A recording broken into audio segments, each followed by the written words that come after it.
Yo, yo, yo, what is up, guys? Welcome back to the channel. Oh my gosh, dude. Okay, so, wait, hold on. Let me just... Okay, I'm back. Sorry, chat. A creeper literally just blew up my house. I had so much iron in there, bro. That was my whole stack. Anyway... Okay, so today we're doing something a little different, dude. Like, forget the diamonds, forget the nether fortress, forget all of that, because today we are talking about one of the most insane real-life mystery stories ever. And bro, this one actually changed, like, literally everything about how you buy medicine. Like the bottle in your bathroom right now, that little plastic seal you have to stab with your fingernail. Yeah, that exists because of this story. So, like, subscribe if you're new, hit the bell, leave a comment saying Tylenol. If you read the description, let's get into it. Okay, so we got to go back. We're going back in time, dude. We are traveling to Chicago, Illinois in the year 1982, September, fall time. Leaves are falling. People are vibing. Ronald Reagan is president, which is a whole other video, honestly. But anyway, Chicago in 1982, right? It's like, okay, imagine you just built the most beautiful Minecraft city ever, like full-on, terraformed, custom trees. Every house has a chandelier. It's gorgeous, right? That's Chicago. Big city, lots of people, everyone just doing their thing. And like, at this point in time, Tylenol, okay, for the non-Americans, Tylenol is just like a painkiller. It's got acetaminophen in it. It helps with headaches and fevers and stuff. Super normal. Everyone's got it in their house. Like, it's the equivalent of like, you know, when you have a bunch of torches in your hot bar just in case? That's Tylenol. Everyone just has it. Nobody thinks twice about it. And the company that makes it, Johnson & Johnson, they're doing great. Like, Tylenol at this point has like 35% of the entire painkiller market, bro. That is insane. That's like if one person owned like 35% of all the diamonds in a Minecraft server. That's dominant. That's monopoly behavior almost. So everything is great. Everything is fine. Chicago is vibing. Tylenol is winning. Life is good. And then, dude... And then, okay, so it's September 29th, 1982, a Wednesday, and a 12-year-old girl, her name is Mary Kellerman. Yes, she wakes up in the morning and she's not feeling great, right? She's got like a sore throat, a little runny nose, just like a basic cold type situation. Super normal, happens to everyone. So her parents do what any parent would do. They give her some Tylenol, one capsule, standard stuff. She goes to the bathroom, takes it, and then, bro, she collapses. On the bathroom floor. She's 12 years old. Her parents find her, and she's gone. Like, she just died on the bathroom floor from taking one Tylenol, and everyone is like, what? What just happened? Did she have, like, a heart condition? Did she have some kind of allergic reaction? Like, nobody knows, right? It's this completely shocking, completely out of nowhere thing. But here's where it gets actually terrifying, dude, because on that same day, not a week later, not a month later, the same day, a 27-year-old guy named Adam Janus dies. Adam was a postal worker. He'd had some chest pain, took some Tylenol, came home, laid down, and just didn't wake up. Doctors were baffled. Young guy, seemingly healthy, just drops dead. And this is the part where I want you to, like, really picture this, okay? Because it gets so much worse. Adam's family comes to his house because he just died, right? They're grieving. They're devastated. It's awful. And his brother Stanley and his sister-in-law Teresa, they're there. And they've got headaches from crying, from stress, from grief. And someone finds the Tylenol bottle that Adam had used, and they take some. Stanley dies within hours. Teresa dies the next day. 3 people from the same family, same bottle, same day, basically. Dude, can you imagine? That's like in Minecraft when you open a chest and there's a pressure plate rigged to TNT underneath and you don't notice and you go to grab the stuff and suddenly your whole base just boom. Except it's real life and people are actually dying and it's the most horrifying thing imaginable. So, okay, at this point, like, the city of Chicago is starting to connect dots, right? Because these deaths are happening, and at first everyone thinks it's some kind of disease, like a bad batch of illness going around or something. But then a medical examiner, shout out to this guy, absolute legend, literally saved potentially thousands of lives. A medical examiner named Edmund Donahue, he starts looking at the toxicology and he's like, wait, hold on, this isn't normal. This isn't a virus or a bacteria or a heart thing. This looks like cyanide poisoning. Cyanide, bro. Cyanide. You know how in video games there's always like an instant kill item, like a one-hit kill thing? Cyanide is basically that in real life. It shuts down your cell's ability to use oxygen, which means your body essentially suffocates from the inside. It's extremely fast, extremely deadly, extremely not the thing you expect to find in a Tylenol capsule. So they test the bottles, they test the capsules, and oh boy, oh no, oh, this is bad. The capsules had been opened. The actual medicine inside had been replaced with potassium cyanide. And then they'd been resealed and put back in the bottles. And the bottles had been put back on store shelves. Someone had gone into stores, multiple stores, at least 5 different stores across Chicago, bought Tylenol bottles, taken them home, opened the capsules, replaced the medicine with poison, and then put them back. Bro, that is the most evil thing I think I've ever heard in my entire life. Like, who does that? Who sits down and thinks, yeah, I'm gonna poison random strangers' headache medicine? That's not a grudge. That's not robbing a bank. That's not even like a specific target. That's just pure evil, random, chaotic, horrifying. So 7 people died total, 7. Let me read you their names because they deserve to be remembered, not just as statistics. Mary Kellerman, 12 years old. Adam Janus, 27. Stanley Janus, 25. Teresa Janus, 19. Mary McFarland, 31. Paula Prince, 35. Mary Reiner, 27. 7 people who just went to take medicine, normal medicine, for headaches and colds, and they died. All of them in the Chicago area, all within the same few days. And dude, once the news got out, and it got out fast, Chicago just went into absolute chaos mode. Like, imagine if someone announced that the water supply was poisoned, that level of panic, but like times 10, because it wasn't just one source, it was multiple stores across the city. People are throwing away their Tylenol, like just chucking it. Entire bottles didn't even matter if they'd been opened or not. People were just throwing everything away. Police cars were driving through neighborhoods with speakers announcing that people should not take Tylenol. Police cars, like an apocalypse movie, just rolling through the streets going, do not take Tylenol, do not take Tylenol. Hospitals were getting flooded with calls from people who'd taken Tylenol and were terrified they'd been poisoned. Like, imagine working in an ER that week, bro. You're answering the phone and it's just person after person going, I took Tylenol 2 hours ago, am I gonna die? Johnson & Johnson, the company, they immediately pulled all Tylenol off the shelves, not just in Chicago, nationwide. 31 million bottles of Tylenol recalled, just gone. That's like, okay, you know when you're playing Minecraft and something goes wrong and you just clear your entire inventory to start fresh? Except the inventory is worth hundreds of millions of dollars and the whole country is watching. It was the largest consumer product recall in history at that point.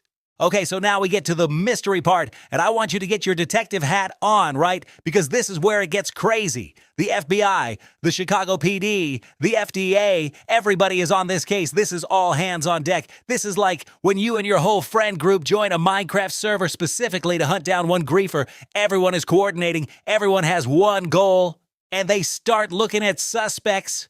And oh boy, there are a lot of suspects. First, they look at the stores themselves, right? Could it have been an employee, someone who worked at a Jewel Osco or a Walgreens and just had a terrible, terrible day and decided to take it out on the world? They investigated that. They couldn't make it stick. Then they look at disgruntled Johnson & Johnson employees. Like, did someone who got fired from the company try to sabotage them? They dug into that too. And this is the guy who becomes like the main suspect, a guy named James Lewis emerges. So James Lewis, bro, this guy, he was a con man. He had a criminal history. He'd been in trouble for various fraud schemes. And in October of 1982, right in the middle of all this chaos, he sends a letter to Johnson & Johnson. The letter basically said, I did this, and I will stop if you pay me $1 million. A ransom note. Dude sent a ransom note to Johnson & Johnson for $1 million. Chad, is this the dumbest move in human history? Leaving aside whether he actually did it or not, you're gonna write a letter saying, pay me $1 million or I'll keep poisoning people. That's like griefing someone's base on a Minecraft server and then DMing them your coordinates like it was me. Come fight me. Like, what? So they immediately went hard after James Lewis, and they found him. He was hiding out in a library in New York City, of all places. Just hanging out in a library, like a guy who thought he was smarter than the FBI, but was actually just hanging out in a library. They caught him, they arrested him, and then he said he didn't do it. He said the letter was and I'm not even joking, a political statement. He said he was just trying to make a point or something. I don't know, bro. The guy's reasoning was all over the place. He said he wrote the letter, but he didn't actually poison anyone. And here's the infuriating part. Here's where the mystery really lives. They couldn't prove he did it. Like they tried. FBI investigated this man thoroughly, and they could not find physical evidence linking him to the poisoned capsules. They couldn't put him at the stores. They couldn't connect him to the cyanide. So James Lewis, he got convicted, but not for the murders. He got convicted for extortion, for the ransom letter. He got 10 years, served about 5, got out in 1995, and the actual murders, the actual poisonings, officially unsolved. To this day, dude, to this day. It is one of the most famous unsolved cases in American history. Okay, but hold on, because the investigation didn't just stop at James Lewis. Over the years, tons of other suspects got looked at, and I want to take you down some of these rabbit holes because they're wild. One theory is that it was a copycat situation, like maybe the original poisoner only did like 1 or 2 bottles, and then other people saw the news coverage and were like, oh wait, I could do that, and added more poison bottles to the mix, that's somehow even more terrifying, like a team of random killers who never coordinated with each other. Then there's Roger Arnold. This is another guy who got looked at hard. He was a dock worker who had some connections to chemicals, and there was a witness who claimed he'd made some suspicious statements. They arrested him, but not for the Tylenol murders, and eventually that whole thing fell apart. The FBI actually reopened the case multiple times. In 2009, they did a big push. They got a search warrant for James Lewis's house. They found a lot of weird stuff, books about poison, some strange documents, but again, couldn't make murder charges stick. James Lewis, by the way, passed away in 2023. He went to his grave never having been charged with the murders. He gave a few interviews over the years and continued to deny being the killer while also, not making himself sound totally innocent. It was very strange, very suspicious vibes, I definitely didn't touch your diamonds, but I know exactly where they went energy. Now let's talk about the legacy of this case, because even though the murders were never solved, that's genuinely horrifying. The Tylenol murders completely changed the world in ways that affect you right now, today. Here's a quiz. When was the last time you opened a new bottle of medicine? Think about what you had to do. You probably had to tear off a little paper seal on the cap. Maybe there was a foil seal under the lid that you had to punch through. Maybe there was cotton stuffed inside. Maybe there was a plastic wrap around the whole bottle. All of that exists because of the Tylenol murders before 1982. Bro, before 1982, you could just open a medicine bottle, pop the cap, shake out a pill, done. There was no seal, no tamper-evident packaging, nothing. After 1982, the FDA made tamper-resistant packaging mandatory for all over-the-counter medicine. It became a federal requirement. Johnson & Johnson, credit where it's due, they were actually ahead of the government on this. They introduced triple-sealed packaging almost immediately after the murders. They basically set the standard.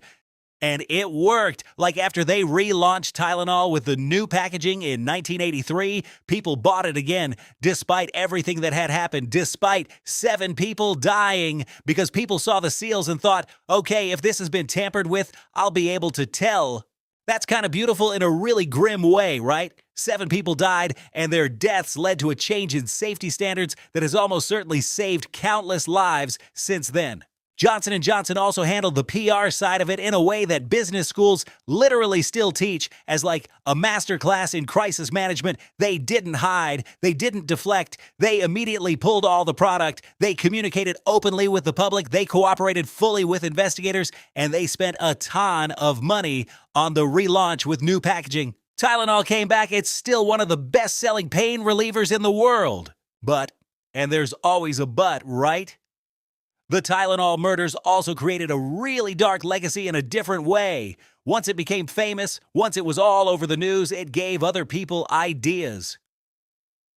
Throughout the 1980s, there were tons of copycat product tampering incidents, not all of them with intent to kill. Some of them were hoaxes, pranks, scares, but some of them were real. People putting needles in Halloween candy, people tampering with other medicine bottles. It became this whole wave of paranoia. And it changed Halloween forever, too, by the way. That whole thing about parents checking candy before kids eat it, about hospitals doing x-rays of Halloween candy, that really kicked into overdrive after 1982, even though, like, statistically, random candy tampering that kills children is extremely rare, and most of the poisoned Halloween candy stories turned out to be hoaxes or cases where the child was actually poisoned by a family member. But the fear was real. The Tylenol murders made everyone paranoid about food and medicine in a way they'd never been before. Which, is that a bad thing? Like, is being more careful about tamper-evident packaging a bad thing? No. But the climate of fear, yeah, that had some negative effects too. So where does this all stand today? The official answer, unsolved. Nobody has ever been charged with the murders themselves. The most popular theory, James Lewis did it, or at least knows who did. He was weird about it. He sent the ransom note. He had a criminal background, and he's never given a fully satisfying explanation for his behavior. But here's the thing, and this is what I think about when I think about this case. The person who did this, if they're still alive, is walking around free right now.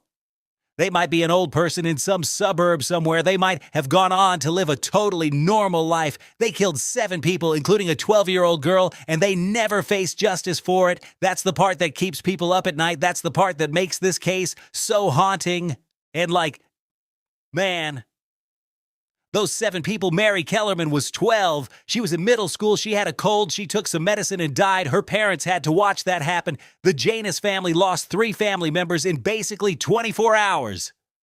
That's real. That happened, and nobody has ever been held accountable. Okay, dude, so that's the Tylenol murders. That's the story. Wild, right? Like next time you open a medicine bottle and you're annoyed at all the layers of packaging, the plastic wrap, the foil seal, the cotton, just remember that's there for a reason. That's there because someone somewhere in Chicago in 1982 was evil enough to poison random strangers' headache medicine, and 7 people died, and the world changed because of it. If you're one of those true crime people, and clearly you are, if you watch this whole thing, respect, drop a comment with your theory on who did it. Like, was it James Lewis? Was it a copycat situation? Was it multiple people? I genuinely want to know what you think. Like the video if you learned something new, subscribe. If you want more of this kind of content, I'm gonna go rebuild my base now because that creeper, dude, I am still not over it. That was like a full day of iron just gone. All right, peace out, guys. Stay safe. Check your seals. Don't take sketchy medicine. And I'll see you in the next one. Bye.